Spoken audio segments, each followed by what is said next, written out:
룻기서 3장 1절에서 18절까지 말씀입니다. 좀 길죠? 우리 18절에 있는 말씀, 18절에 있는 말씀 함께 합독하겠습니다. 시작. 이에 시어머니가 이르되 내 딸아 이 사건이 어떻게 될지 알기까지 앉아 있으라. 그 사람이 오늘 이 일을 성취하기 전에는 쉬지 아니하리라 하니라. 아멘. 오늘 말씀의 제목을 성취하기 전에는 쉬지 아니하시는 하나님이라는 제목으로 함께 은혜를 나누려고 합니다. 오늘은 어버이 주일로 예배를 드립니다. 자, 예배는 하나님께 드리는 예식이죠. 그런데 오늘 주제가 부모님이에요. 그렇다면 하나님은 우리의 영적 아버지이시고 영원한 아버지로서 우리 아버지 하나님을 예배하는 것이 오늘의 예배라고 할 수 있겠습니다. 자, 하나님을 아버지로 예배하는 거예요. 그런데 그 아버지 하나님께서 우리에게 부모 공경이라는 것을 가정을 주시고 부모 공경이라는 걸 통해 하나님을 어떻게 공경해야 되는지를 가르치시려고 우리에게 각자마다 가정을 주셨다는 거죠. 또한 부모님을 주셨습니다. 부모는 잘 들으셔야 돼요. 부모는 내가 선택하는 게 아니에요. 이 땅에 내가 태어난 첫 번째 사건 중에 내가 선택하지 않고 주어진 게 뭐예요? 부모님이고 가정이에요. 그럼 누가 주신 거예요? 하나님이 주신 거예요. 부모 입장에서도 똑같아요. 자식이 나왔지만 내가 선택할 수 있는 게 아니에요. 그러므로 하나님이 주신 거예요. 하나님이 주신 것에 대해서 우리가 감사하고 기뻐하고 또 그 하나님이 주신 것을 통해서 우리가 하나님을 아는 일에 힘써야 될 줄로 믿습니다. 가정이 생기고 부모님이 주어졌다고 해서 거기까지가 전부가 아니에요. 그건 세상이나 똑같아요. 부모 공경 세상도 합니다. 그런데 그게 최종 목적이 아니라 그걸 통해 그 부모님을 주시고 가정을 주신 자녀를 주신 하나님을 알아가는데 우리가 목적이 있다라는 것입니다. 그래서 내 부모를 공경하라는 말씀, 이거는 계명이죠. 약속이 있다 그랬어요. 약속이 있는 첫 계명이 되고 눈에 보이는 부모님을 공경하지 못하면서 눈에 보이지 않는 하나님을 어떻게 공경할 수 있는지 성경은 끊임없이 묻고 있습니다. 그렇다면 진정 부모를 공경한다는 건 무엇을 말하느냐? 이것도 배워야 돼요. 부모 공경을 배우지 않으면 우리가 그냥 머리로 막연하게 사랑한다고는 하는데 실제로는 전혀 부모를 공경하지 않는 것이 될 수도 있다라는 것입니다. 첫째로 부모를 사랑해야죠. 낳아주신 부모의 사랑에 진심으로 보답하는 길은 사랑하는 것입니다. 내 몸같이 사랑하는 것이에요. 목숨을 다해 사랑하라고 성경은 말하고 있어요. 성경은 이것이 진정한 사랑이요 주님이 보여주신 사랑이라고 하셨습니다. 그리고 내가 부모를 사랑한 것보다 부모가 나를 사랑한 것이 더 많으면 많았지 적지 않지요. 그러므로 갚을 길 없는 사랑이요 무조건적인 사랑이라고 했습니다. 이 무조건적인 사랑이 뭐예요? 아가페 사랑이에요. 하나님께서 우리를 위해 베푸신 은혜요 그분의 사랑을 말합니다. 부모에게서 첫 번째로 배우는 것이 뭡니까? 하나님의 사랑을 배운다는 거예요. 무조건적인 사랑, 갚을 길 없는 사랑을 받습니다. 아들까지 내어주신 하나님의 사랑이라고 할 수가 있겠죠. 순종해야 돼요. 부모를 사랑한다고 말하면서 순종하지 않은 건 진정한 사랑이라고 할 수 없어요. 이건 삼척동자도 다 아는 말이죠. 물론 부모의 모든 말이 옳은 건 아니에요. 부모가 항상 옳은 말만 하진 않죠. 그러나 우리가 부모가 완전하지 않고 온전하지 않다는 이유로 무조건 다 거부하고 거절해야 됩니까? 그건 아니에요. 처음부터 불순종하는 마음과 태도는 사랑이 아닙니다. 사랑한다면 설령 말이 안 되는 말일지라도 들어봐야죠. 이걸 경청이라고 합니다. 상대방을 존중하는 태도예요. 경청하지 않은 마음은 사랑이 아니에요. 인격적인 사랑은 서로에 대해 겸손히 경청하는 것에서 시작한다는 거예요. 자녀가 말할 때 부모가 듣지 않으면 자녀가 화를 내게 돼 있어요. 부모가 말할 때 자녀가 듣지 않으면 부모가 화를 내게 돼 있어요. 이건 사회생활도 마찬가지예요. 상대방이 말할 때 그 말을 끊지 않고 끝까지 들어야 됩니다. 상대방이 자기가 말한 것을 다 말했는지를 우리가 알아야죠. 맞죠? 네. 중요한 건 그게 잘 안 된다는 거예요. 그게 잘 안 된다는 거. 그리고 더 중요한 건 우리가 군대 가서 배우지만 앞에 상대방, 우리가 선임자나 상사가 말할 때 뭐 해야 돼요? 복명복창하라 그러잖아요. 우리가 자기 말을 하는데 너무 익숙해요. 자기 주장을 하는데 그러다 보니까 남의 말을 듣지 않아요. 상대방이 내 말을 안 듣는다고 느끼면 얼마나 무시당하는 감정이겠어요. 그렇죠? 그 겸손도 아니고 경청도 아닙니다. 그러면 상대방의 말을 내가 존중했고 내가 들었다라는 표현이 뭐예요? 똑같이 말해주는 거예요. 복명복창해 주는 거죠. 다 긴 얘기를 다 말할 수는 없지만 그냥 한마디 말을 해주는 거죠. 아, 그랬구나. 아, 그렇구나. 라고 해줘야 돼요. 아, 그래서 그랬구나. 내용을 다시 한번 리마인드 해주는 거예요. 그러면 아, 저 사람이 내 말을 듣고 있네? 그 순간 모든 것은 회복이 되고 치유가 되고 해결이 됩니다. 문제를 직접적으로 해결해서만이 해결이 아니고 누군가 말할 곳이 없는 답답한 심정에 말을 했는데 상대방이 나를 공감해주고 이해해주고 들어주는 것만으로 사실은 거의 8, 90%는 다 해결돼요. 문제 해결의 키워드는 저 사람에게 있는 게 아니에요. 답을 알아도요, 해결을 해야 되는 건 나예요, 나. 내가 하기 싫으면 아무 소용이 없어요. 아무리 정답이라도 내가 하기 싫다는데 어떻게 했어요? 근데 저 사람이 들어주면 이상하게 내가 저 사람이 옳은 말을 안 해줘도 내가 말하면서 답을 알아요. 아, 그러면서 하게 돼 있어요. 왜? 내가 한 말이니까. 오늘 저와 여러분이요, 사실은 바쁜 세상에 내 말, 나 상대방 말을 언제까지 들어주고 있어요. 그리고 했던 말 또 하고 또 하는데 내가 그걸 언제까지 다 들어줍니까? 할 수 있습니다. 근데 사람을 얻는 유일한 방법은 들어주는 거예요. 상대방이 말할 때까지 기다려주고 상대방이 한 말을 끝까지 들어주고 그러면 그 사람을 얻게 돼 있어요. 여러분, 사회생활에서 사람이 이 인권이라는 거예요. 인복이라는 건 뭐냐? 들어주는 능력이에요. 여러분에게 그것이 있으면 사람들이 여러분을 따르거나 여러분과 함께 할 겁니다. 근데 내가 들어주지 않고 내 말만 하면 사람들이 따르지 않아요. 네. 나랑 아무 관계가 없는 거죠. 그래서 오늘 다시 한번 부탁을 드립니다. 서로의 말에 귀를 기울이시고 들으시고 사람을 얻는 축복이 여러분에게 있기를 축원합니다. 할렐루야. 아멘. 네, 그러면서 옆에 사람에게 해주세요. 귀 좀 뚫으세요. 시작. 이래야 기억을 할 것 같아. 귀 좀 뚫으세요. 내가 머리 깎으면서 귓밥을 봤더니요, 아주 귓밥이 산더미 같이 있더라고요. 네, 그래. 제가 이발소 갈 때만 파거든. 좀 잠깐 지저분하죠? 근데 이발소 가면 여기 이제 그 귀지가 있으니까 이걸로 파는데 그냥 쌓여 있더라고요. 제가 한 3, 4개월 만에 한 번씩 하니까. 그래서 속으로 그랬어. 제가 그래요. 아, 이래서 내가 그렇게 안 들어 처먹는구나. 그런 생각도 하는데 여러분 서로 들어야 돼요. 말하는 것보다 듣는 데 집중하셔야 돼요. 그 사람 마음을 알면 다 끝난 거예요. 내 마음을 유일하게 아는 사람이 저 사람이라는 걸 내가 아는데 얼마나 뭐 간이고 슬기고 안 내주겠어요? 여러분, 교회 가자 그러면 다 옵니다. 여러분이 교회 가자고 예수님 어쩌고저쩌고 안 떠벌려도 돼요. 설명 안 해도 돼요. 교회가 뭔지 예수님 누군지 모르는 사람 없어요. 적어도 대한민국에서. 그러면 어떻게 해요? 그 사람 말을 들어주시면요, 그 사람이 나랑 시간 보내고 싶어서 어떻게 한다고요? 주일 일요일에 뭐해? 나 교회 가. 그러면요 따라와요. 할렐루야. 안 따라오시는 건 여러분이 안 듣고 있는 거예요. 자, 순종해야 됩니다. 순종하려면 경청해야 됩니다. 경청하지 않는 마음은 사랑이 아니에요. 인격적 사랑은 서로에 대해 겸손히 경청하는 것에서 시작한다고 말씀했습니다. 사랑하기 때문에 얼마든지 순종할 수 있겠죠. 하물며 영원하신 하나님께서 우리 아버지가 되시고 참된 하나님의 모든 말씀은 진리이기 때문에 우리 그분의 말씀에 기꺼이 뭐 해야 돼요? 순종해야 돼요. 자, 어떤 유익이 있고 없고가 문제가 아니라는 거예요. 부모 말을 듣는데 내가 유익이 있고 없고를 가려서 한다는 건 너무 계산적이잖아요.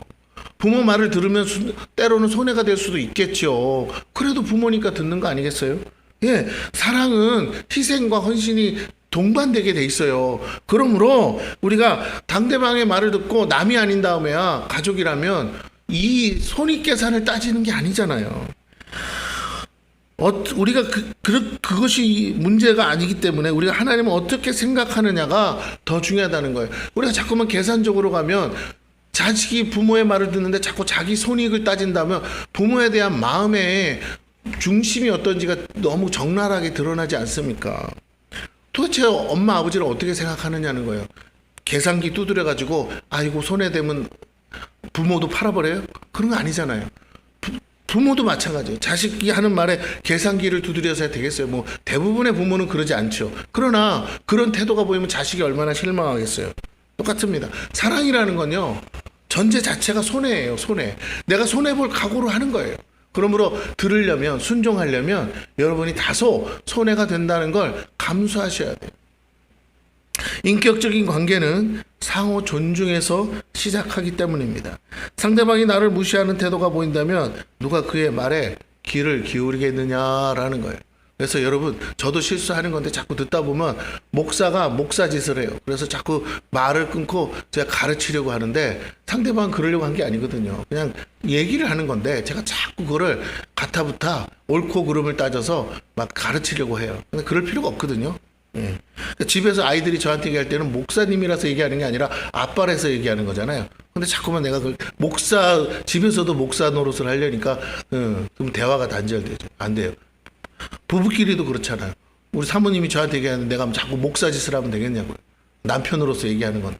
그래서 서로 그냥 들어주면 되는 일, 공감해주면 되는 일, 그 마음을 이해해주면 되는 일을 가지고 자꾸 가르치려 들거나 자기 생각을 주장을 내가 얼마나 똑똑하지, 내가 얼마나 잘났는지, 내가 얼마나 잘하는지, 내가 얼마나 그것에 대해서 확실한 답을 가든지, 그거 잘난 척, 가족끼리 잘난 척해서 뭐 할 거예요? 그렇잖아요. 네 잘났다. 그걸 뭐 부부끼리, 그리고 부모 자식끼리 아무 의미가 없어요. 자식이 똑똑해가지고 부모 말 듣다가 아이고 엄마 아버지 그거 아니고요. 아무 짤 쓸모없어요. 부모한테 잘난 척하는 자식만큼 정말 쓸모없는 자식도 없는 거예요. 부모가 잘나고 못나고 뭐가 중요해요. 부모님이 말씀하면 그냥 네 그래 그러시구나. 엄마 아버지 저렇게 생각하시는구나. 들어주면 되지. 그렇게 생각하세요? 예, 제가 많이 내가 참고하겠습니다. 이러면 될 일을 막, 그건 아니고요. 이게 옳고요. 저게 옳고요. 따지고 막 부모를 가르치려고 그러고. 부모도 마찬가지. 자식한테 그건 아니지 하면서 막 가르치려고 그러고. 저도 해봤는데 하나도 안 듣더라고요. 하나도 안 들어요.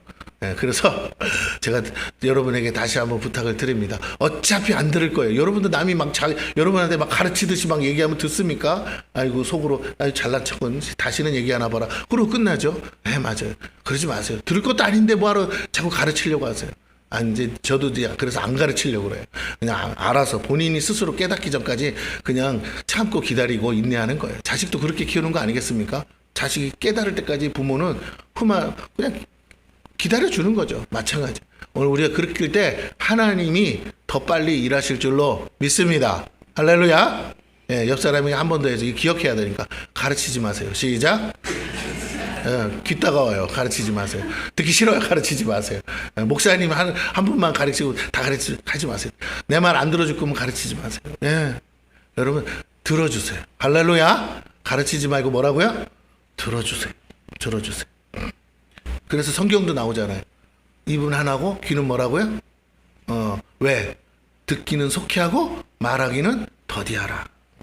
자, 상대방이 나를 무시하는 태도가 보이면 우리는 듣지 않겠죠. 아무리 중요한 말도 태도가 올바르지 않으면 전달될 수 없기 때문이에요. 내용은 능력이라면 태도는 인격입니다. 문제는 태도가 올바르지 않으면 내용이 아무리 좋고 옳아도 이미 마음의 문은 닫히게 되어 있죠.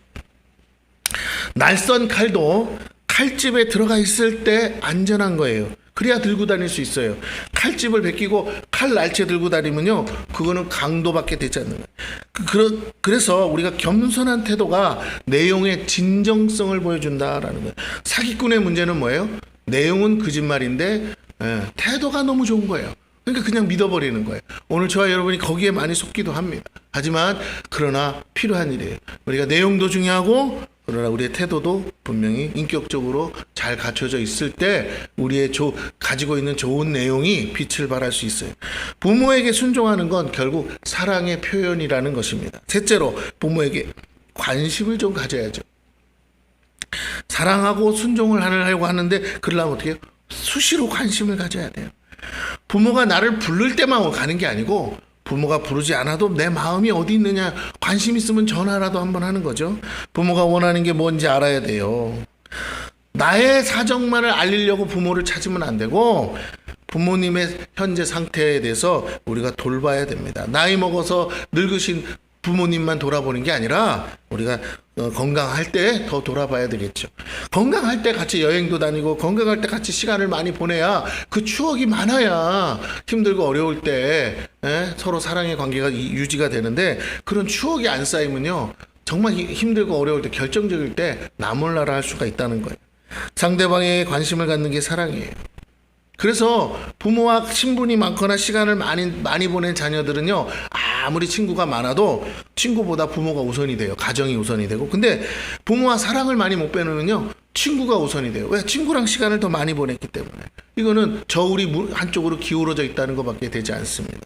관심이 없는 무관심은 사랑이 아니에요. 사랑은 관심에서 시작합니다. 상대방의 필요에 집중하는 거예요. 그걸 채우기 위해 자신을 희생하고 헌신하는 것이죠. 자, 사랑하지 않으면 어떤 희생도 헌신도 거짓이 될 수밖에 없지요. 부모를 사랑한다면 우리는 어떤 손해도 감수하고 자신을 희생하고 헌신할 것이고 부모의 마음을 아는 것에 집중할 거예요. 내 마음을 부모님이 알아주느냐 못 알아주느냐 그게 아니라 부모님의 마음을 내가 정말 알고 있느냐 모르고 있느냐에 집중해야 된다는 거예요. 이걸 위해 깊은 대화가 필요합니다. 상대방의 생각을 존중하며 듣는 겸손이 필요해져. 여기서 겸손이라는 건요, 끝까지 듣는 태도를 말하는 거예요. 나를 막 비굴하게 낮추라는 게 아니라 부모의 말이 다 끝날 때까지 듣는 거. 그게 겸손이에요. 그리고 긍정적 반응.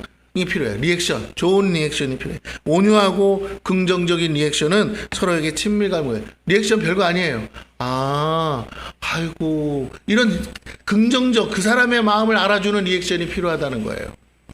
이렇게 세 가지를 잘 실천할 때 부모 공경을 잘한다고 볼 수 있죠. 그리고 마지막 이게 제일 중요한데, 신앙 안에서 하나님을 경외해야 됩니다. 사실은 앞에 세 가지 아무리 잘해도요, 이게 이루어지지 않으면 다 무의미해요. 하지만 앞에 세 가지가 다소 조금 부족할지라도 마지막 신앙의 문제가 확실하다면 이건 절반의 성공이라고 할 수가 있어요. 부모 공경은 율법이며 계명입니다. 그러기에 하나님을 경외하는 성도가 마땅히 순종해야 돼요. 하나님을 경외한다고 하면서 이 계명을 어겨서는 하나님을 경외하는 것이 성립되지 않는다는 말이에요. 하나님을 잘 섬긴다는 말은 육신의 부모를 잘 공경하는 것으로 열매를 맺는다는 거예요, 여러분. 그래서 신앙생활 잘하는 집과 잘하지 못하는 집은 어디를 보냐? 가정을 보라는 거예요, 가정. 육신의 부모에게도 잘하지 못하면서 하나님을 경외한다고 말할 수 없기 때문에 그렇습니다. 이웃에게 잘하는 것 이상으로 부모에게 뭐 해야 돼요? 잘해야 돼요. 가정이 무너지면 사실 모든 관계가 무너질 수밖에 없습니다. 그러므로 이웃사랑을 잘하기 위해서라도 하나님을 사랑해야 하고 하나님을 아버지로 섬기는 성도가 진정 하나님을 사랑하는 성도입니다. 부모 공경을 위한 세 가지 원칙은 하나님께도 동일하게 적용될 수 있어요. 첫째, 사랑. 둘째, 순종. 셋째, 경청. 그리고 네 번째, 마지막으로 믿음이에요. 룻은 그렇게 부모를 공경하는 진실하고 신실한 며느리였습니다. 그래서 오늘 부모 공경에 대해서 우리가 다시 한번 말씀을 통해 배우려고 합니다. 1절을 봅니다. 룻의 시어머니 나오미가 그에게 이르되 내 딸아, 내가 너를 위하여 안식할 곳을 구하여 너를 복되게 하여야 하지 않겠느냐. 자, 부모된 나오미의 고민이 무엇입니까? 늙은 자신 때문에 젊은 며느리 나오미가 장래 소망도 없이 자신을 위해 함께 사는 게 부담이 되었어요. 남편이라도 있으면 좋지만 남편도 없고 늙은 노모와 사는 이방 여인이 어떤 해코지를 받을지 모르기 때문에 그래요. 만약 지금이라도 나오미가 죽는다면요, 룻은 졸지에 무연고자가 되어버려요. 어떤 수모를 당할지 모르는 거예요. 오늘날 말하자면 남편 하나 믿고 한국에 시집 왔다가 남편이 덜컥 죽어버렸어. 그러면 그 외국 여인 어떻게 살라는 말입니까? 좋은 대우받기 힘들잖아요. 근데 고향도 못 돌아간다면 더더욱 어떡하겠어요. 나오미의 마음은 우리 하나님의 마음이라고도 할 수 있어요. 우리를 위하여 안식할 곳을 준비하시고 우리를 복되게 하시는 것이 우리 주님의 뜻이요, 그리고 지금 우리를 위해 처소를 예비하고 계신 주님의 일이라는 것입니다. 자, 보아스가 나오미 집안의 기업 물을 자인 것처럼 우리 주님은 우리 영혼의 기업을 물을 자로서 우리를 위해 대신 죗값을 지불하셨다는 거예요. 이 사실이 중요합니다. 룻기서를 통해서 영적인 이것을 깨달은 것이 진짜 우리가 깨닫는 거예요. 십자가는 우리를 위해 기업을 대신 물으신 주님의 희생을 말합니다. 보아스 때문에 나오미와 룻의 인생이 180도 전환될 수 있었던 것처럼 우리 주님 때문에 우리 영혼의 인생이 완전히 바뀌죠. 영벌에서 영생으로 전환된다는 것이에요. 2절부터 6절입니다. 내가 함께하던 하녀들을 둔 보아스는 우리의 친족이 아니냐. 보라, 그가 오늘 밤에 타작마당에서 보리를 까불리라. 그런즉 너는 목욕하고 기름을 바르고 의복을 입고 타작마당에 내려가서 그 사람이 먹고 마시기를 다하기까지는 그에게 보이지 말고, 마치 예식을 치르듯 말하고 있어요. 그가 누울 때 너는 그가 눕는 곳을 알았다가 들어가서 그의 발치 이불을 들고 거기 누우라. 그가 내 할 일을 내게 알게 하리라 하니, 롯이 시어머니에게 이르되 어머니의 말씀대로 내가 다 행하리이다 하니라. 그가 타작마당으로 내려가서 시어머니의 명령대로 다 하니라. 나오미가 롯에게 기업 물을 자 보아스의 그 잠자리에 함께 들어가라고 하는데, 마치 큰 예식을 치르듯이, 예배를 드리듯이 몸가짐을 잘하고 이것을 하라고 합니다. 이것이 그냥 단순한 일이 아니라 하나님이 정하신 율법이기 때문에 그래요. 그러면 이걸 지킨다는 건요, 계명에 순종하는 것이고 하나님을 섬기는 일이 된다라는 거예요. 인간적인 육체적 관계를 위한 게 아니라 하나님의 뜻을 이루고 하나님의 의를 이루기 위한 거룩한 예식이 될 수 있다. 다른 말로 이것이 하나님을 예배하는 것이다. 삶으로 하나님을 예배하는 게 뭐예요? 삶으로 하나님의 말씀에 순종할 때 하나님의 의가 이루어지고 하나님의 나라가 이루어져요. 그럴 때 뭐예요? 하나님이 그것을 예배로 받으신다는 거예요.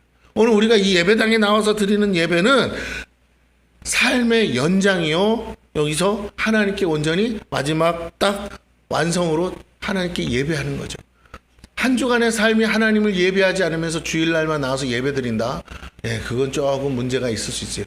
그러나 그렇다고 하나님이 안 받으신다는 건 아니에요. 우리가 그렇게 한 주간의 삶이 무너져서 와서 하나님 앞에 와서는 뭐예요? 회개하고 자복하고 다시 회복해야겠죠. 다시 결심하고 결단하는 거예요. 그러나 한 주간 삶을 하나님 뜻대로 잘 살면 하나님이 이 예배 가운데 뭐 하십니까? 아벨의 제사와 같이 하나님이 응답하시고 축복하신다는 거예요. 이게 중요한 거예요. 오늘 저와 여러분이 이 예배당에 오는 것 하나 때문에 이 예배당에 오기까지의 삶을 하나님이 보고 계시고 받으신다는 겁니다. 저나 여러분이나 똑같습니다. 그러므로 우리가 다시 한번 생각해야 돼요. 이 교회에 나와서 예배 드리는 것도 중요하지만 예배 드리려고 이 예배를 드리기 위해서, 다시 말하면 하나님이 받으실 만한 예배가 되게 하기 위해서 한 주간을 어떻게 사느냐, 이게 중요하다는 거예요. 이 삶이 예배가 돼야 돼요. 이 삶에 하나님을 의식하고 살아야 돼요. 이 삶이 하나님 보시는 삶, 보시기에 좋은 삶이 돼야 된다, 이 말입니다. 물론 우리가 죄가 없다는 게 아니에요. 부지불식간에 또 연약해서 끊임없이 넘어지는 우리의 연약함이 있습니다. 사단이 또 우리를 넘어뜨립니다. 그래도 실망하지 말고 낭망하지 마시고 또 다시 엎어져도 다시 일어서서 하나님 앞에 회개하시면 하나님이 우리를 용서하시고 회복하세요. 그리고 우리의 예배를 통해서 다시 한번 기회를 주십니다. 그러니 낙심하지 말고 우리가 룻이 나오미에게 순종하듯이 우리가 하나님 앞에 그렇게 순종하며 살아야 되겠습니다. 자, 룻에게 요구한 요구는 부당한 요구일 수도 있어요. 말도 안 되는 요구일 수도 있어요. 잘못하면 죽을 수도 있는 일입니다. 그런데 룻은요, 한마디도 토달지 않고요, 그대로 순종합니다. 이게 중요한 거예요. 이게 중요한 거예요. 나오미는 룻으로 하여금 기업 물을 자인 보아스의 신부로 준비케 합니다. 지난주에 말한 것처럼 나오미는 지금의 교회와 목회자를 상징해요. 교회와 목회자가 할 일은 성도를 주님의 신부로 준비시키는 거예요. 목욕하고 기름 바르는 거 영적으로 해석하면 우리가 물세례와 성령 세례를 말하는 거예요. 보아스의 침상에 들어가며 보아스가 할 일을 알려준다고 한 것처럼 이제 교회와 목회자를 통해 주님의 신부로 준비된 성도들은 이제 주님의 침상에 들어가야 한다라는 거예요. 성경에 안다라는 말, 야다라는 뜻이 있어요. 이 야다라는 말이 나는 당신을 압니다 할 때 쓰는 말이거든요. 근데 그 말이 뜻이 뭐예요? 부부가 한 침상에서 잠자리를 같이 하는 거, 그것이 야다예요. 그러니까 그렇게 가까이 아는 거, 한 몸 되는 거. 오늘 우리는 육체적 관계를 말하는 게 아니라 룻이 보아스를 통해서 하나님의 의를 이루고 뜻을 이루는 것처럼 우리가 예수 그리스도를 나의 신랑으로 삼고 주님과 영적 교제를 할 때, 주님과 연합할 때 하나님의 나라가 완성되고 하나님의 뜻이 이루어질 줄로 믿습니다. 그것을 큰 그림으로 말하면 머리 대신 주님을 머리 삼아 우리가 주님의 몸과 지체가 되어 교회로 모이는 것이 하나님의 의와 나라를 이루는 첫 번째요. 둘째는 내가 주님의 신부로서 준비되는 거예요. 거룩한 신부로. 우리가 원전히 거룩하거나 행위로 거룩해질 수 없기 때문에 뭐 해야 돼요? 끊임없이 예수 십자가의 보혈을 의지해서 하나님의 날마다 나와 회개하며 정결하고 성결한 신부가 되려고 힘쓰셔야 한다라는 겁니다. 다시 말하면 나를 깨끗이 보혈로 말씀으로 씻는 일을 등한해서는 안 된다는 거예요. 여러분 예배당에 나와서 예배도 드리지만 영광을 돌리는 것뿐만 아니라 나 자신을 씻는 거예요. 나 자신을. 제단에서는 불이 나를 씻듯이 태우듯 씻듯이 또 물두멍에서는 손과 발을 씻듯이 우리를 정말 예수님의 보혈과 하나님의 말씀으로 성령의 기름 부심으로 우리를 날마다 씻어서 거룩하고 정결하게 우리를 구별해야 될 줄로 믿습니다. 할렐루야. 여러분의 속이 깨끗할 수는 없어요. 어차피 우리 속에서 선한 게 안 나오니까. 그래서 어떻게 하느냐? 보혈로 덮는 거예요. 성령의 기름으로 덮는 거예요. 그래서 정결해지고 의로워지고 성결해지는 거예요. 여러분의 행위로 깨끗해지고 여러분의 속이 완전히 다 이렇게 해서 그렇게는 안 돼요. 그거는 우리가 불가능한 일이에요. 그래서 예수님의 보혈로 덧입는다는 거예요. 그리스도의 의의 옷을 덧입는 거예요. 여러분, 그래서 내가 나를 주장하거나 나를 나타내거나 나를 말해서는요 의로워질 수가 없어요. 예수님 안에서 나는 죽어야 되는 거예요. 할렐루야. 나는 죽고 예수 그리스도로 사는 거예요. 네, 그게 신앙의 고백이에요. 근데 자꾸만 우리가 예수 안에서 예수는 나를 위해 죽고 내가 살려고 하니까 이게 하나님의 의가 이루어지지 않는 것입니다. 다시 한번 영적인 것을 깨닫고 여러분이 이 시간에 여러분은 죽고 예수 그리스도로 말미암아 다시 살아서 나를 나타내는 게 아니라 내가 덧입는 그 예수를 자랑하시고 예수의 의를 덧입어서 하나님 앞에 담대히 서는 저와 여러분 되기를 축원합니다. 할렐루야. 네, 여러분의 어떠한 것을 보고 하나님이 들어주시는 게 아니고 내게 예수의 피가 흐르고 예수의 피가 더 이렇게 발라져 있는 것을 보시고 너는 내 자식이다 하고 하나님이 내 말에도 기울여 주시는 줄로 믿습니다. 그래서 예수 이름으로 기도하는 거예요. 시작도 예수, 끝도 예수. 나는 알파와 오메가다. 여러분 모든 것이 그래요. 자꾸만 거기에 내가 들어가는 순간 다 망하는 거예요. 마귀는 끊임없이 마귀 자신을 드러내지 않아요. 그러면 우리가 다 싫어하게요? 마귀는 끊임없이 나를 주인 삼으라고 말하고 있다는 거예요. 여러분 거기에 속지 않는 저와 여러분 되기를 축원합니다. 여러분 자신이 드러나는 것은 하나도 의롭지가 않은 것입니다. 자, 보아스의 침상에 들어가면 보아스가 할 일을 알려준다고 했습니다. 우리가 주님과 만나면 주님이 우리의 삶을 알려주세요. 우리는 주님의 양이에요. 내 양은 내 음성을 듣는다 했어요. 오늘 우리가 교회 목회자들을 통해서 주님의 신부로 준비되었다면 여러분이 주님의 신부로 준비되는 유일한 길은 뭐냐? 여러분이 주님의 음성을 듣는 일에 힘쓰시는 거예요.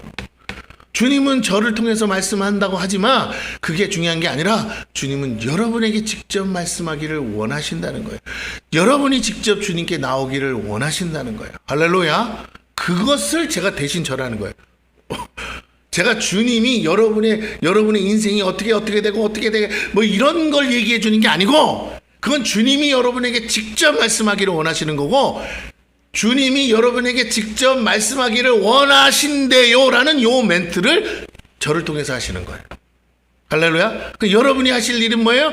여러분은 주님께 직접 나가셔서 물으시고 직접 들으셔야 돼요. 이게 제 설교예요. 그러니까 여러분이 제 설교를 듣더라면 해야 될 일이 뭐예요? 주님이 지금 나에게 말씀하기 원하시니 내가 주님의 음성을 듣겠나이다. 주여 말씀하여 주시옵소서. 할렐루야. 아멘. 네. 비록 말년은 좀 망가졌지만 그래도 제사장으로 제 역할을 했던 마지막 제사장이 누구였냐면 엘리 제사장. 엘리 제사장이 그래도 제사장다워요. 사무엘이 성전에서 있다가 성전에서 자다가 하나님이 부르잖아. 사무엘아, 사무엘아. 첫 번째는 엘리 제사장이 부른 줄 알고 엘리 제사장이 나를 부르셨습니까? 아니, 난 너 부른 적 없는데. 아니, 세 번째 가니까 뭐라고요? 찾으시나 보다. 가서 이렇게 이래, 나여 내가 듣겠나이다, 말씀하여 주옵소서 했을 때 하나님이 직접 사무엘에게 말씀한 줄로 믿습니다. 목사가 할 일은 그거예요. 주의 종이 할 일은 그거라고요. 여러분을 대신해서 여러분의 인생을 살아주는 게 아니에요. 제가 언제쯤 남자를 만나서 결혼하겠다, 몰라요. 할렐루야. 점쟁이 만나. 여러분, 내가 뭘 해야 먹고 살겠습니까? 몰라요. 나도 지금 먹고 살기 힘들어 죽겠는데 여러분, 뭘 해야 먹고 사는지 내가 어떻게 알아? 다시요. 하나님께 뭐라고요?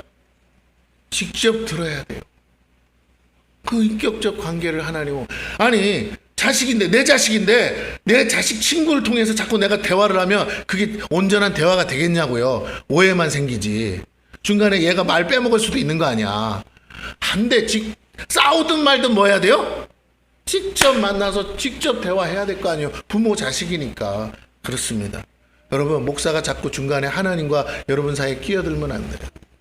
제가 그런 일 많이 했어요. 자꾸 말씀하시니까. 근데 해봐야 여러분 듣지도 않고 자꾸 내가 얘기하니까 자꾸 더 걸러 듣더라고. 그래서 안 돼. 직접 들으세요. 귓구녕이 아니면 가서 파세요. 할렐루야. 뚫으세요. 그래서 제발 들으세요. 듣게 훈련을 시켜드릴게. 근데 듣는 건 누가 들어야 된다고요? 제가. 목사님 무슨 하나님 뜻이 전지 모르겠어요. 그래도 말 안 해줄 거예요. 알아도 말 안 해줄 거고 내가 물어도 듣지도 않을 거예요. 여러분이 직접 들으시기를 축원합니다. 할렐루야. 옆 사람이 한 번만 더 얘기하세요. 직접 들으세요. 시작. 예, 애들 말로 저한테 처묻지 말고 직접 들으세요. 나도 몰라요. 몰라. 예, 자, 우리 저기 이름이 갑자기 생각이 안 나. 서진이 나가서 재우랑 놀아줘 빨리. 어차피 넌 예배 드렸잖아. 사모님 요 와서 아주 서진이 가서 예배. 간식 있으면 간식 줘. 간식 좀 챙겨주세요 빨리. 자, 중간에 이거는 편집해 주시고.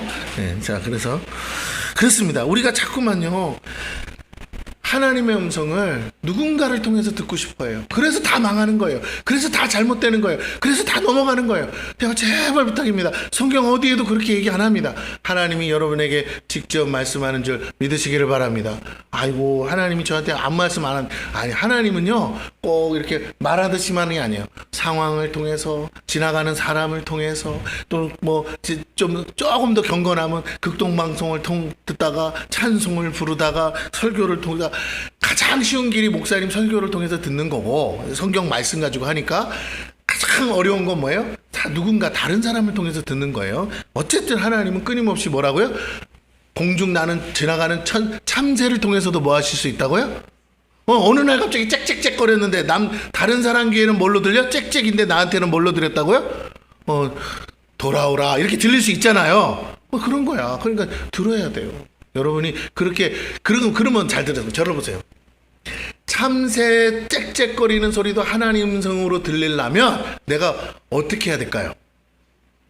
들으려고 하나님께 안테나를 맞추고 있어요. 마음에서 하나님 말씀해 주세요. 내가 좀 알아듣게 말씀해 주세요. 지나가는 사람을 통해서라도 말씀해 주세요. 지나가는 참새를 통해서라도 깨닫게 해주세요. 왜 이렇게 내가 간절함으로 듣고 싶어 하는 게 있어야 돼. 그러면요, 신기하게 다른 사람은 그렇게 말하면 아이고 그게 무슨 하나님 말씀이야 할지언정 나만이 하는 주파수가 있다니까요. 나만이 하는 게 있어.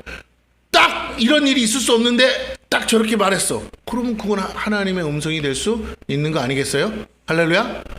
하나님, 참새든 짐승이든 그걸 통해서라도 말씀해 줬더니 어느 집에 신방 갔는데 딱 문 열자마자 돌아가라 앵무새가 떠들으면 어떡해.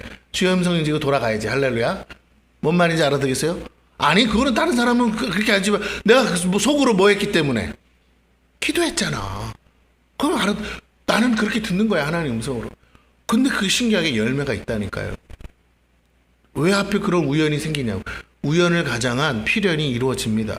오늘 저와 여러분의 삶에 그렇게 하나님이 역사하셨다, 하나님이 일하셨다, 하나님 어떻게 내가 정말 이건 우연이라고 말하기에 하나님의 필연이다. 당신 만난 건 하나님 뜻이야. 이렇게 그럴 수 있는 만남이 있어야 되지 않겠어요, 여러분? 자꾸만 누군가를 대신해서 하나님의 음성을 듣지 말고 여러분이 직접 하나님과 교제하는 가운데, 기도하는 가운데 하나님이 여러분이 구하는 방법대로 응답하셔서 하나님의 음성을 듣는 저와 여러분 되기를 축원합니다. 목사님 그런 방법 말고 더 빠르고 쉬운 방법 없어요? 제일 쉬우고 빠른 방법은 뭐라고요? 성경책을 피세요. 할렐루야. 그리고 읽으세요. 제발 듣다 그렇잖아요. 읽으시면 돼요. 그러면 하나님이 이거보다 세상 천지 빠른 방법은 없다고 말씀드립니다. 주님과 영적인 연합, 교제, 하나됨, 이게 뭐예요? 하나님의 말씀에 귀를 기울이는 거예요. 하나님을 예배하는 거예요. 무릎 꿇고 은밀한 가운데 하나님께 기도하는 거예요. 여러분, 남녀 부부 관계 은밀한 거잖아요. 침상으로 들어가요. 주님과의 만남도 은밀한 거예요. 내가 주님과 은밀한 중에 하나님이 보시고 들은다고 그랬어요. 성경에 나와 있는데 이건 주님이 직접 가르쳐 준 거잖아요. 은밀한 중에 보시는 하나님, 너희 아버지께서 갚아주시리라. 예, 은밀한 하나님과 나만이, 주님과 나만이 하는 은밀한 만남, 은밀한 교제, 은밀한 관계가 있어야 돼요. 남들은 내 마음 몰라, 내 사정 몰라. 그러나 나는 길을 가다가도 주님을, 길을 가면서도 주님과 교제, 한 번만 도와주세요, 한 번만 살려주세요, 한 번만 은혜를, 이런 교제가 있어야 돼요. 이 은밀함이 없으면 안 된다는 거예요. 하나님과 나만이 하는 간절함이 있을 때 하나님이 역사하십니다. 이것을 주님은 은밀한 중에 기도하는 거로 말씀하고, 은밀한 중에 하나님께서 보고 듣고 갚아주신다고 했어요. 우리가 주님과 이런 영적 비밀이 있어야 돼요. 영적 교제가 있어야 돼요. 주님과 나만이 하는 이 영적 교제가 쌓이고 쌓여야 돼요. 우리와 주님 사이에 자꾸만 다른 것들이 끼어들어서는 안 돼요. 주님을 만나는 이유가 필요에 의해서만 만나서는 안 됩니다. 진짜 필요는 주님 자신이에요. 주님을 구하고 주님의 얼굴을 구하는 사랑의 기도가 필요한 거예요. 남편한테 자꾸 월급날만 남편 챙기고 다른 날은 찾지도 않아. 그게 무슨 부부관계예요? 그잖아. 당신 왔어? 끝이야. 월급날 되면 왔어, 맛있는 거 해놨어, 이러면 안 되잖아요. 그쵸? 어떻게 생각하세요? 저 여자가 내 돈이 필요한 거야, 내가 정말 필요한 거야. 예. 말은 그래, 둘 다 필요하다고. 그런데 그보다 돈 더 많이 주는 사람 생기면 갈아치우는 거죠. 안 돼요, 여러분. 그러니까 너무 뻔한 얘기인데 이 뻔한 게 하나님 관계에도 통한다니까. 쟤는 내가 필요한 거냐, 내가 주는 선물이 필요한 거냐. 여러분, 하나님과 제가 기도원에서 가르쳤지만 사랑의 관계에 집중하세요. 기도의 대부분 90%는 하나님과 사랑의 교제하는 데 시간을 보내야지 자꾸 뭐 주세요 이거 하다가 끝나면 안 돼요. 그죠? 달라고 그러니까 하나님은 자꾸 안 주고 그죠? 그러지 마시고 사랑합니다 주님, 사랑합니다 주님, 너무 사랑합니다, 사랑합니다, 뭐 이런 관계가 계속 그 90%는 돼야죠. 그래서 주님도 내가 너 정말 나 사랑하는구나, 내가 뭐 해줄까, 내가 뭘 해달라고 안 해도 주님이 내가 너를 위해서 뭘 해줄까, 이런 응답이 와야 되는데 이거 거꾸로 해달라고 하는데 주님은 알았다고만 하면 정말 답답하잖아요. 그죠? 네. 주님을 구하시고 주님의 얼굴을 구하는 사랑의 기도가 우리에게 절실히 필요합니다. 현대 교인들이 이게 안 돼요. 그래서 교회를 종교 활동으로 다닌다는 거예요. 주님을 사랑하면요, 교회 오는 건 기쁨이에요, 즐거움이에요, 수고와 애씀이 아니라니까요. 주님을 만나는 것이, 그러니까 주님을 구해서 주님을 만나는 게 응답이 돼야지 자꾸 주님 손에 들려진 것을 뺏으려고 해서는 안 된다는 겁니다. 우리는 자꾸만 세상 일로 주님을 만나려고 해요. 너무 사무적인 관계예요. 사장님과 종업원의 관계밖에 더 되겠어요? 개인적이고 가족적인 사랑의 관계를 쌓아야 돼요. 갑자기 내가 우리 서영이한테 전화를 하는데, 아빠 왜? 아무 이유 없으면 전화하면 안 돼요? 그잖아. 그냥 궁금해서 그렇게 전화할 수도 있는 거 아니에요. 할렐루야. 아빠는 바빠 죽겠는데. 그럴 수 있겠지요. 그러나 그래도 궁금해서 전화 한번 해서 받으면 좋은 거 아니겠습니까? 아니 그냥 궁금해서 너 뭐 하냐고. 서로 그렇게. 그러면 잘 생각해봐. 당장은 이유 없이 전화한 거지만 적어도 아버지는 지금 이 시간엔 누구 생각하고 있다는 거예요. 허구많은 중에 자기 생각하고 있었다. 여러분, 이거보다 제발 그 쓸데없는 전화 좀 나한테 왔으면 좋겠어. 아무도 안 와. 아무도 저런 생각 안 해. 우리 사모님도 전화 안 해. 내가 가끔 전화하면 진짜 바빠 죽겠 끊어 막 이러더라고. 아이고 정말로 이렇게 그래요. 좀 뭐가 이렇게 코드가 좀 손발이 맞아야 되는데. 자, 여러분 다시 한번 말씀드릴게요. 쓸데없는 관심이 진짜 사랑이라니까. 그잖아요.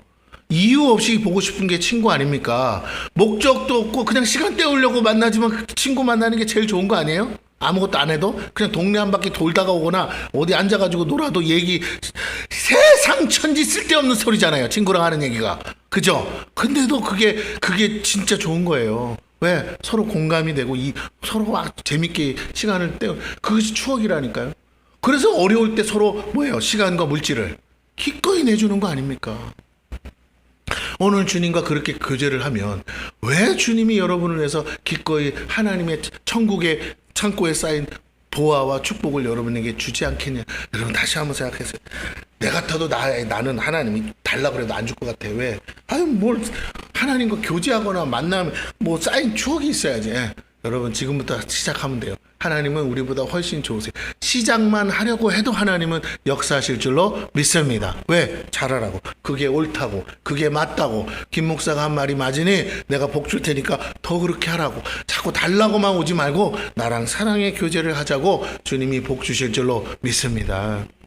이걸 통해 우리는 천국의 비밀과 능력을 얻습니다. 룻은 나오미의 요구가 매우 부담스럽고 수치스럽고 민망한 일임을 잘 알고 있어요. 그리고 그것이 얼마나 위험한 일인 줄도 잘 알고 있습니다. 그럼에도 그녀는 나오미의 말에 조금도 반항하지 않고요, 순종합니다. 나오미에 대한 절대적 신뢰가 그녀로 하여금 어떤 요구에도 불구하고 순종할 수 있게 했어요. 저와 여러분이 이런 신뢰 관계에 있어야 될 것입니다. 동시에 우리 주님과도 이런 신뢰 관계를 쌓아야 돼요. 그때 우리의 모든 기도가 의인의 간구, 내가 무슨 말에도 순종한 나의 모든 기도에 응답 해답은. 그래서 뭐라고요? 계명이죠. 주님의 말씀 계명대로 순종하면 해도 하나님은 반응하신다라는 거예요. 이게 친밀함의 능력이라는 거예요. 친밀함의 능력.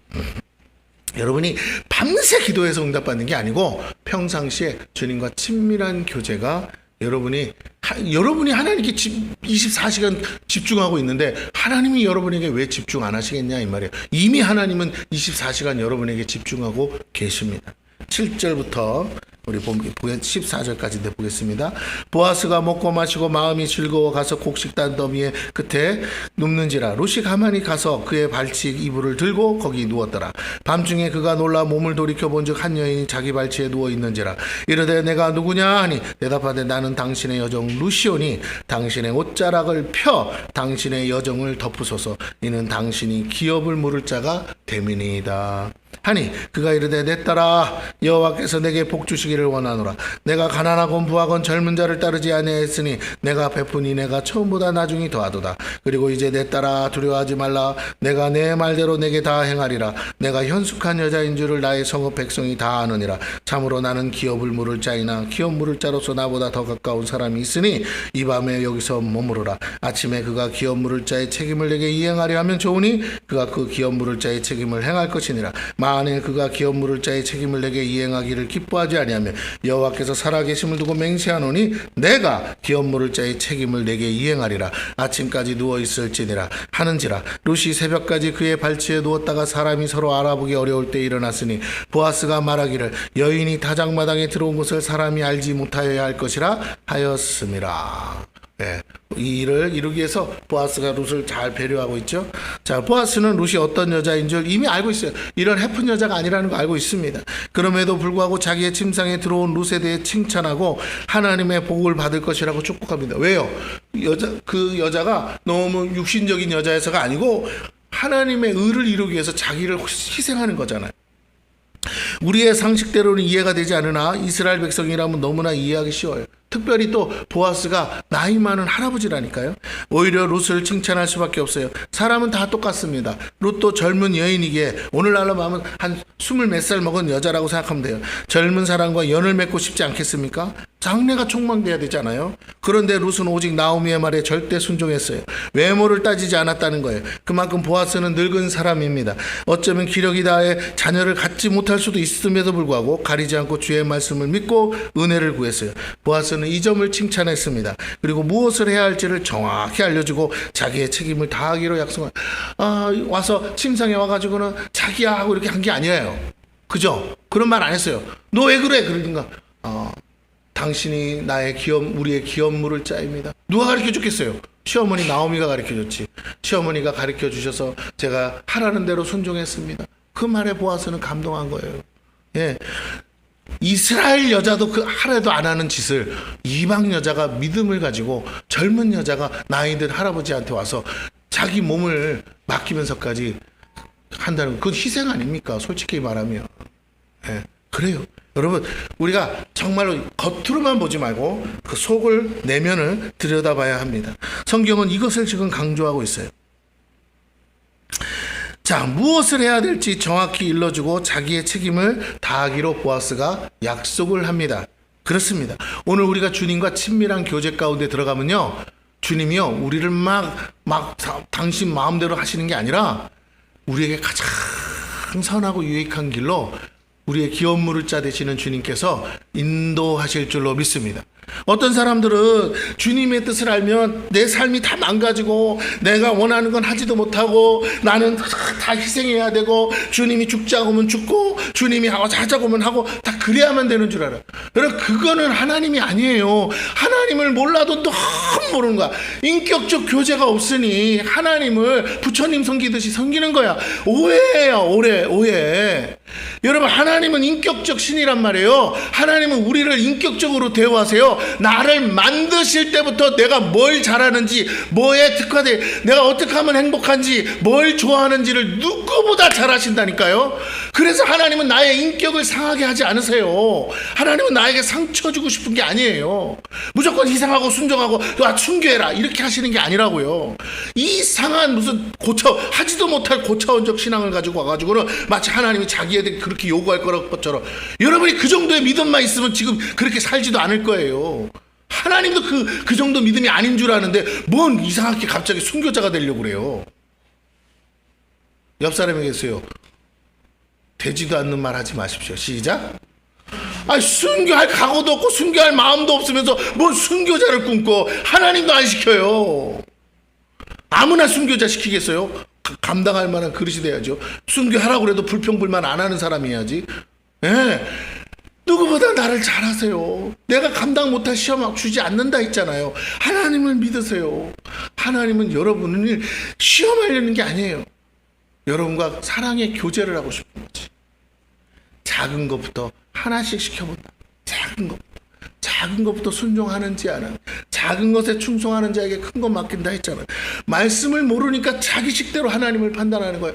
막 하나님을 믿고 하나님 음성 들으면요, 막 갑자기 이상한 남자 만나가지고 취직가고 장가가고 뭐 그래야 되는지, 믿는 남자 얼굴은 개떡같이 못생겨도 된다는 말이야. 언제 그랬어? 얼굴 개떡같이 생기면 믿음도 안 와요. 주님의 응답이라고 느껴지겠냐고요. 그잖아. 내가 그렇게 기도한 적이 없는데. 믿는 남자 만나면 이것도 이거 안 되고 저것도 안 되고 돈도 못 벌고 얼굴도 못생기고 그런 믿음만 있어야만 안 그래. 하나님이 그렇게 얘기한 적이 없어. 할렐루야. 우선순위가 믿음이라고 그랬지. 이 꼴통아. 할렐루야. 말귀를 못 알아들으니까 하나님과 교제가 안 이루어지는 거예요. 자기 식대로 믿는다고. 다시요. 내가 우리 서영이가 뭐라고 그러면, 어떤 남자, 믿음 좋은 남자 그러면 내가 얼굴 못생기고 돈도 못 버는 남자 만나기를 원해서 그랬을까요? 나는 기준이 높아요. 어떻게 생긴 남자라고 그랬어, 서영아? 차은우. 그 차은우 이하는 데리고 오지도 마. 안 될 것 같으니까 시집 못 가겠지. 자, 기준이 높아요, 여러분. 믿음 좋은 것만이 아니고 차은우 같이 일단 생겨야 돼. 그리고 교회도 열심히 다니고, 할렐루야. 장로님 아들이면 더 좋고, 목사님 아들이면 더더욱 좋고, 그런 것 뿐이에요, 여러분. 하나님은 하나님은 눈이 없는 줄 아세요? 자, 이게 무슨 말이냐? 잘 들으세요. 우리가 자꾸만 하나님을 오해하고 있으니까, 아무리 여러분 그래요. 또 내가 잘생겼다고 소개했는데 다른 사람, 객관적으로 다른 사람 눈에는 안 잘생겼는데 지가 혼자 잘생겼다고 생각하는 경우도 있죠. 있어요, 없어요? 다 지 눈의 짝이야. 그러니까 말은 차은우라 그래도 지가 생각할 때 차은우처럼 생겼다고 믿어지면 차은우인 거 아니야. 맞아요, 틀려요?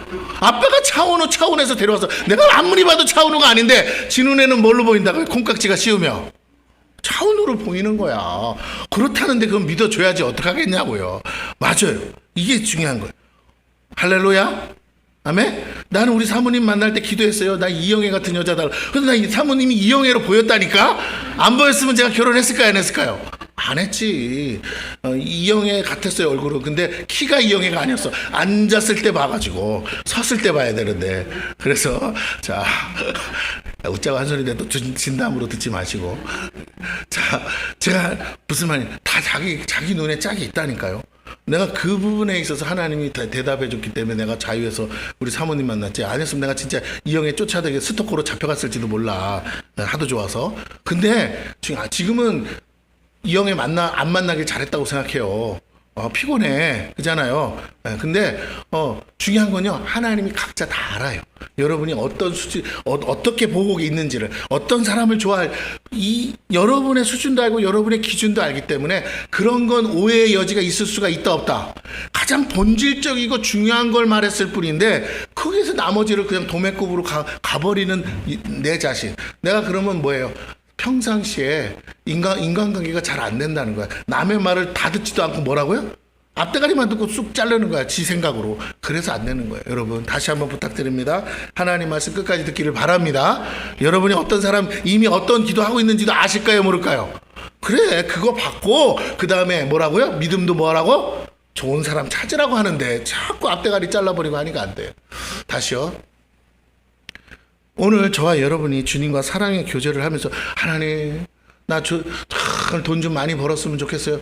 그러면 하나님 그래, 너 주의 말씀 십독해라. 그럼 돈 벌지 말라는 소리일까? 주의 종대라는 소리일까요? 돈 많이 벌라는 소리일까요? 못 알아들으시는 분 많은 것 같아. 기도를 어떻게 했는데요? 돈 많이 벌게 했다고 그랬잖아요. 그 주님이 답을 어떻게 줬는데요? 십독하라며요. 그죠? 근데 평상시 보통 사람 같으면 뭐라고요? 에이, 십독할 것 같으면 내가 신학교를 가버리지. 뭐 이렇게 생각한다고. 왜? 십독하면 언제 십독하냐 이거지. 그래서 안 되는 거. 아니, 돈 어떻게 많이 버냐고 그래서 십독만 하면 돈 많이 벌게 해주겠다 그러면 나 같으면 어떡할까요?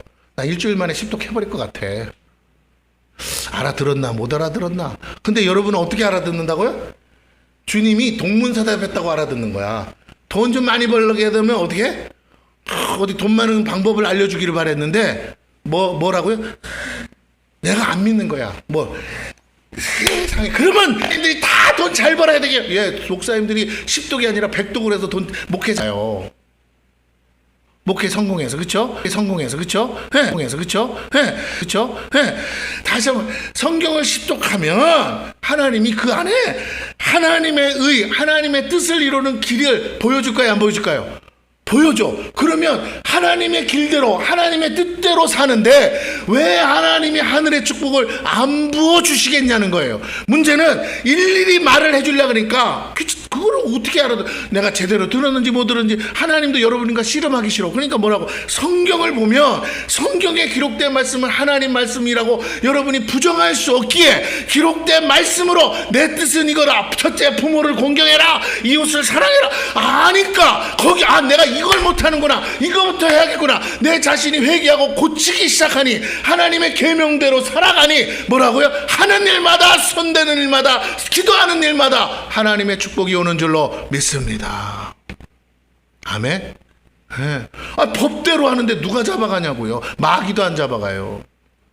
이 자꾸만 쓸데없는 거 불법을 행하며 하나님 말씀대로 살기 싫으면서 복 받으려니까 안 되는 거예요. 성경 어디에 그렇게 적혀 있냐고요. 성경에 기록되지도 않은 것을 왜 하나님 보고 하라고 하냐고요.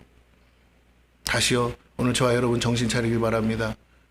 말씀 보면 답이 다 있습니다. 할렐루야. 아멘. 주의 말씀을 주야로 묵상하는 자에게 복이 있다 했습니다. 시냇가에 심은 나무처럼 시절을 쫓아 과실을 맺는다고 그랬어요.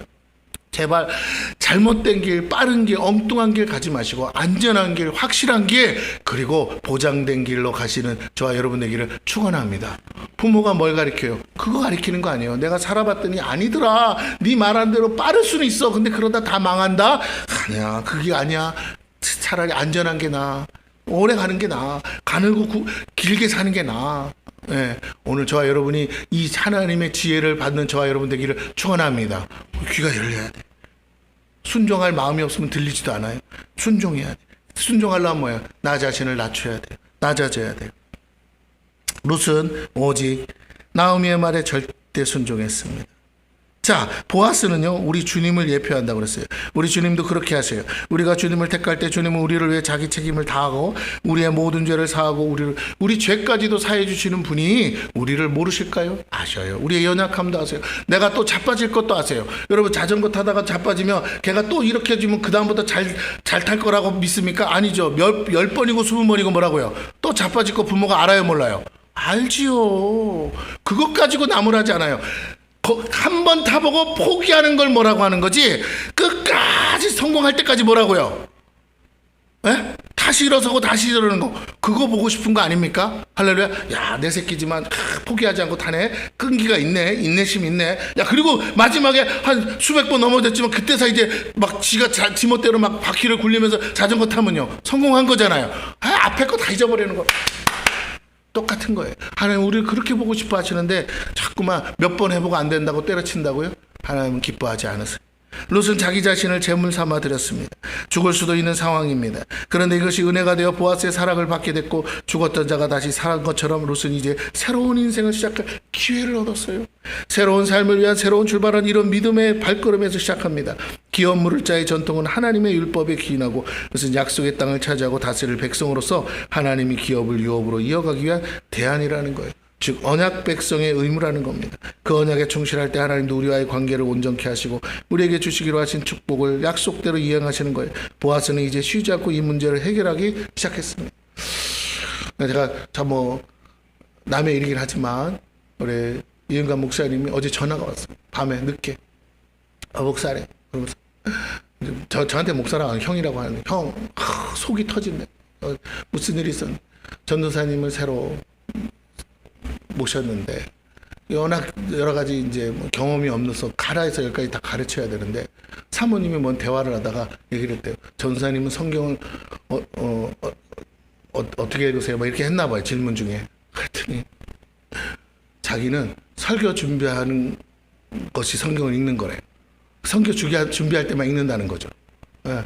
그건 성경을 읽는 게 아니죠. 성경을 처음부터 끝까지. 그랬더니 막 화를 내고 난리가 났대. 그래가지고 아니 그냥 내가 이렇게 읽으면 읽는 거지 꼭 그렇게. 그래서 대화가 안 된 거잖아요. 그래가지고 막 해다가 속이 상해가지고 어떻게 했으면, 야 뭐 능력이 되고 안 되고 떠나서 서로 말이 안 통하는데 뭐 어떻게 데리고 일을 하냐, 그냥 돌려보내 했어요. 그래서 본인도 이미 그렇게 각오하고 했는데 이제 혹시나 해서 지면 야 괜히 나중에 피곤해져. 그리고 성도들과 이게 인격 소양이 안 되면 저 성도들한테 화내면 어떡하냐. 그러니까 이렇게 안 그래도 조그만 교회 다 초신자들인데, 예, 능력은 없어도 돼. 인격이 중요한 거야. 그러니까 다 돌려보내고, 예, 다른 사람을 쓰든지 알아서 해 했는데 오늘 아침에 다시 제가 혹시나 염려가 돼서 했더니 그렇게 오늘 소풍 간대요. 어버이주에 소풍 잘 놀고 와서 이제 내보내야 돼. 얼마나 담임 목사님 속상하겠어요. 아니 뭐 그까진 일로 쫓아냅니까? 그러는데 그게 아니라 여러분, 전도사를 하겠다는 사람이 성경 읽는 게 뭔지를 모르면 어떻게 앞에서 설교를 합니까? 자기가 성경을 안 읽는데.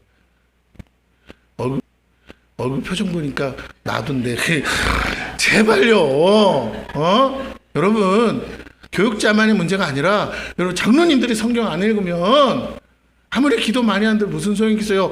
엉뚱한 기도 하겠지요. 교육자들이 성경 안 읽으면 어떻게 하나님의 뜻을 전합니까? 할렐루야. 네. 여러분은 설교도 안 하잖아. 그러면 아예 안 보는 거야? 그러면 안 되잖아요. 나는 목사님 설교 듣는 걸로 성경 대체합니다. 그러면 안 돼요. 제가 그랬잖아요. 저를 통해서 듣는 게 중요한 게 아니고 뭐라고요? 설교 내용이 저를 통해서 듣지 말고 뭐라고요? 직접 들어, 직접 기도하고, 직접 성경 보라고 가르치는데 작동 엉뚱한 짓을 하면 되냐고요. 김양재 목사님이 그렇게 강조하는 게 뭐예요? 큐티 하라고, 직접 하나님 음성 들으라. 성도들이 그거 가르치는 거 아닙니까? 그랬더니 뭐라고요?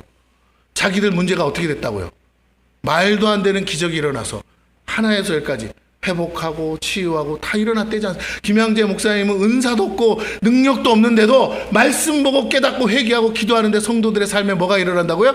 치유와 회복과 기적과 축복이 쏟아져 그 큰 교회 세우고 있잖아요. 사람들이 미어터지게 몰려오지 않습니까? 양떼들이 하나님의 음성을 들었다고 소문내니까 이 교회 다니면서 내가 복 받았다는데 왜 안 따라오겠냐 이 말이에요. 양들이 나가서 소문을 내는데 우리 교회 안 오는 건 여러분이 복을 못 받아서겠죠. 여러분 왜 못 받느냐고요? 여러분이 성경을 안 보니까. 그렇죠? 김 목사 설교를 못 들어서가 아니죠. 귀가 따갑게 들었죠. 아니요. 설교가 제가 잘못했을 수도 있어요. 제 말을 듣는 게 아니라 여러분 주의 음성을 들으셔야 될 줄로 믿습니다. 지금부터 성경을 펴시고 지금부터 하나님께 귀를 기울이시고 여러분이 1대1로 주님과 교제하시고 만나세요. 교회 자주 오는 게 답이 아니에요. 할렐루야. 교회 자주 와도 문제만 가져오는 사람 많아요. 아니요. 주님과 날마다 주님과 만나서 승리해서 승리의 전리품을 가져오는 저와 여러분 되기를 축원합니다. 자, 그래요. 자, 그래서 룻은 자기 자신을 제물 삼아 드렸어요. 죽을 수도 있는 상황이지만 기업을 물을 자의 전통은 하나님의 율법에 기인하고 그것은 약속의 땅을 차지하고 다스릴 백성에서 하나님의 기업을 유업으로 이어가기 위한 대안이라는 거예요. 언약 백성의 의무가 이것입니다. 그 언약에 충실할 때 하나님도 우리와의 관계를 온전케 하시고 우리에게 주시기로 하신 축복을 약속대로 이행하시는 거예요. 룻의 행동은 인간적으로 보면 참으로 말도 안 되는 거지만 룻이 왜 그런 행동을 했느냐? 그것은 하나님의 언약을 이루기 위한 것이었다라는 거예요. 아멘? 그래서 중요합니다. 다말이라는 여인이 자기 시아버지와 관계를 맺어요. 근데 나중에 그것이 축복이 됩니다. 왜요? 그것이 하나님의 뜻이기 때문에 그래요. 보아스는 이제 쉬지 않고 이 문제를 해결하기 시작합니다. 15절에서부터 봅니다. 18절까지. 보아스가 이르되 내 겉옷을 가져다가 그것을 펴서 잡으라 하매 그것을 펴서 잡으니 보리를 6번 되어 룻에게 지어주고 성읍으로 들어가느라 룻이 시어머니에게 가니 나 이르되 내 딸아 어떻게 되었느냐 하니 룻이 그 사람이 자기에게 행한 것을 다 알리고 이르되 그가 내게 이 보리를 6번 되어주며 이르기를 빈손으로 내 시어머니에게 가지 말라 하더이다 하니라. 이에 시어머니가 이르되 내 딸아 이 사건이 어떻게 될지 알기까지 앉아있으라. 그 사람이 오늘 이 일을 성취하기 전에는 쉬지 아니하리라 하니라. 여러분 누가 하나님의 사람이냐? 하나님의 사람의 특징은 하나님의 약속과 뜻을 이루기에 쉬지 않는 거예요. 어떤 분이 하나님의 사람인지 알고 싶으십니까? 그러면 그가 하나님의 약속과 뜻을 위하여 쉬지 않고 일하는 사람, 쉬지 않고 기도하는 사람. 여러분 그렇습니다. 오늘 하나님 앞에 쓰임받는 사람은요 하나님의 일을 이루기까지 쉬지 않는 거예요. 보아스가 그랬다는 거예요. 나오미는 그 사실을 알아요. 보아스가 진짜 기업 물을 자여 하나님의 사람이라면 이 일을 하나님을 경외하는 사람이라면 이게 하나님의 뜻이기 때문에 이 일이 이루어지기까지 어떻게 한다고요? 쉬지 않을 거야. 그러나 그가 하나님을 경외하지 않는다면 하다가 말겠지. 귀찮으면 말겠지. 오늘 저와 여러분이 주의 사명을 가지고 주의 일을 한다고 하는데 우리가 어떠한 이유와 핑계가 많이 있을 수 있습니다. 그런데 다시 한번 묻습니다. 내가 정말 하나님을 경외하는 사람입니까? 내가 하나님의 사람입니까? 내가 하나님의 사람으로 살고 있습니까? 또 하나님의 사람을 만나기를 원합니까? 그러면 오늘 우리는 하나님의 일을 쉬지 않고 그 일이 성취될 때까지 그 일이 성취될 때까지 쉬지 않고 기도해야 될 줄로 믿습니다. 그 일이 성취될 때까지 여러분은 헌신하고 수고해야 되는 거예요. 한번 나가서 전도 안 된다고 전도를 때려칩니까? 될 때까지 하는 거예요. 될 때까지. 말씀을 마칩니다. 오늘 이 일을 성취하기 전에는 쉬지 아니라고 말하는 나오미의 말은 우리를 위한 신앙 고백이에요. 우리 주님도 그렇게 주님을 위해 일이 성취될 때까지 쉬지 않으시. 이게 중요한 거예요. 주님이 쉬지 않고 일하시는데 어떻게 일하신다고요? 쉬지 않고 일하시는 하나님과 동역하는 자를 통해 일하시는 거예요.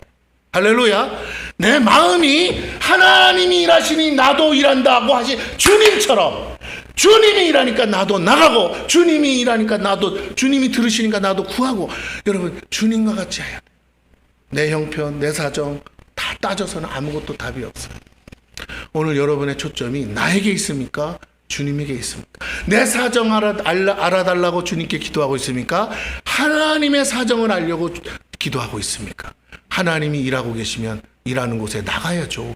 주인이 일하는데 종이 안 나가다니요. 아, 내 문제가 이거였구나. 아버지가 일하는데 아들이 자빠져 자다니요. 아, 내가 이거 문제였구나. 주님도 그랬잖아. 아버지가 일하시니 나도 일한다. 여러분, 그렇습니다.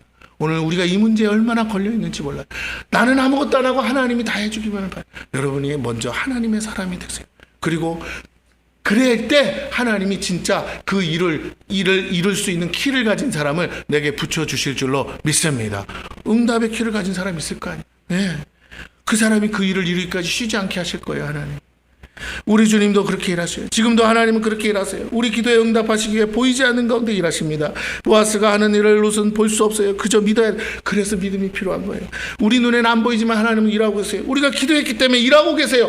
우리가 기도해서 안 들어주신다는 말 그만하고 우리가 기도하기 때문에 지금 일하고 계신다고 믿으세요. 그 일이 어디서부터 시작된지 몰라요. 어쩌면 어떤 기도는요, 이국만리 땅에서부터 시작해야 되는 줄도 몰라요. 거기서부터 일을 쉬지 않고 일을 일으켜서 결국 내 손에 들어오기까지 하나님이 일하고 계신 줄로 믿습니다. 응답되고 나면 그때 하는 거야. 아하, 그래서 이게 이렇게 돼서 이렇게 내 손에까지 와서 이렇게 응답되었다고요? 기가 막히다. 언제 그렇게 결심하셨어요? 그때가 내가 기도 시작할 때인데 하나님이 그때부터 하셨구나. 여러분, 이런 간증들을 들어야 돼요. 이런 간증들이 있어요. 이런 간증이 우리의 삶이 돼야 될 줄로 믿습니다. 오늘 내가 누군가를 기도하는데, 뭔가를 구하고 기도하는데 저 멀리서부터 하나님이 응답하고 계신 거예요. 왜? 찾아도 이 주변에는 없으니까. 기도가 왜 더디냐고 묻지 마시고, 이 문제를 해결할 답을 가진 사람이 멀리 있나 보다, 그렇게 생각하면 되잖아요. 그 사람의 사정이 뭐가 막혀 있어서 그런가 보다. 그러면 열심히 기도해서 뭐 하면 돼요? 뚫으면 되잖아요. 일하시지 않는 게 아니라 장애가 있고 어려움이 있나 보다. 내가 쉬지 않고 기도하리라. 다니엘이 기도할 때 다른 사람도 아니고 다니엘이 기도해도요, 천사가 내려오는 거 봤어요.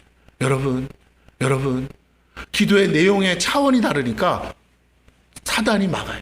그렇습니다. 오늘 저와 여러분의 기도가 단순히 내 개인적인 삶의 필요만을 구하는 것일지라도 그 필요가 채워지면 내가 뭐 할지를 아셔요. 마귀도. 그래서 뭐라고요? 저거 필요 채워주면, 야, 김 목사 필요 채워주면 선교할 거 아니야. 야, 안 돼. 채워주지 마. 이럴 수 있다니까요. 그래서 기도 더 하셔야 된다. 포기하지 마세요. 믿음 잃지 마세요. 낙심하지 마세요. 지금도 하나님은 여러분을 위해 준비하고 계십니다. 바로 이것이 오늘 룻기를 통해 배워야 될 교훈이에요. 우리 하나님께서 일을 이루시기까지 쉬지 않는 것을 믿고 기다리십시오. 그 과정은 너무 힘들죠. 기도에는 인내가 필요합니다. 약속의 말씀을 붙들고 기도하고 있다면 더더욱 우리는 믿음으로 기다려. 이 말을 들을 때까지 해야 돼요. 야, 도대체 네 하나님은 어디 계시냐? 이 말을 들을 때까지 참아야 돼요.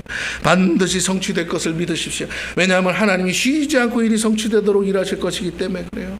우리 집사님도 재판 걸려 있는 거 있는데 저번에 될 건데 안 되고 또 넘어가고, 요 5월 달에 이제 19일 날 재판하는, 이제 여기서 마무리돼야 돼. 또 넘어갈지 어떨지 몰라. 그 기도해서 끝내야 돼. 할렐루야. 그죠? 벌써 몇 번째 미뤄진지 몰라요. 이런 사정 저런 사정으로. 네. 여러분, 그러나 하나님은 뭐 하신다고요? 일하셨어요. 지난번 재판 때 재판하던 아버지랑 아들이 죽어버렸다니까요. 그래서 연기된 거야. 이제 둘째 아들인가가 재판을 포기 안 해서. 네. 그런 거예요. 하나님이 일하고 계세요. 또 죽을란가 모르겠어요. 그러면 없어지겠. 그냥 죽기를 바라서가 아니라 여러분 그냥 스스로 포기하기를 바랍니다. 할렐루야. 그래서 하나님이 일하고 계시다는 걸 여러분 믿으시기를 축원합니다. 천지를 창조하신 하나님이에요. 그분이 말씀으로 이 일을 이루시면 우리는 주님의 말씀을 읽고 선포하고 일이 이루기까지 기다림으로 순종하십시오. 마땅히 행할 바를 알려주세요. 동시에 시어머니 말에 순종한 롯은 결국 축복의 반열에 들게 되었고 기업 물을 자를 통해 하나님의 언약을 성취했어요.